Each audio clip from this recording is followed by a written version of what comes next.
Shopping करू करू अवस्था एत खराब होली मुझे तो भाभी नी।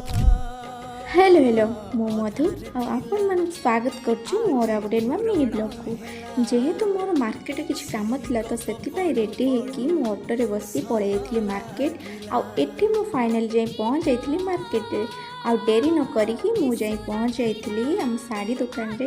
सेठी जाए पहुँचला मु चॉइस करदे किसी साड़ी आ भर ये शाढ़ीटा मतलब बहुत पसंद आसाला आपण मैंने कहे ये शाढ़ीटा केमी लगुच आपर डेरी न करी मु पलि जाइली स्टेशनरी दुकान कहीं सेठी भी किसी जिन मोर किणवार था आठी सब किणाकिणी सरला आसी बाहर देखे तो पूरा जोरसोर वर्षा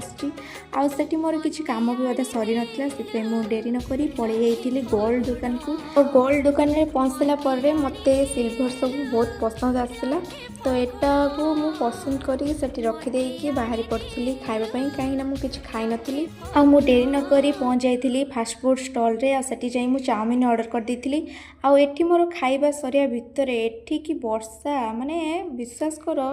जो रेट वर्षा होती मु 2 घंटा ता भीतर अपेक्षा करछि घर को आसापी आते समय अपेक्षा कर सारा फाइनाल टिके वर्षा कम होता जेहेतु मु एका आसी घर केमी जी से भाभी भाभी कौन करी जमी भी तो घर को आसा पड़ो ना जहाँ हूँ मु जहाँ सहित जाइली माने जो ऑटो मुझे सहित देखागला तो से आणिक मत आम छक छाड़दे तो ये आसिक मुझे पहुँच आम घरे तो देखा नेक्स्ट ब्लॉग रे टाटा।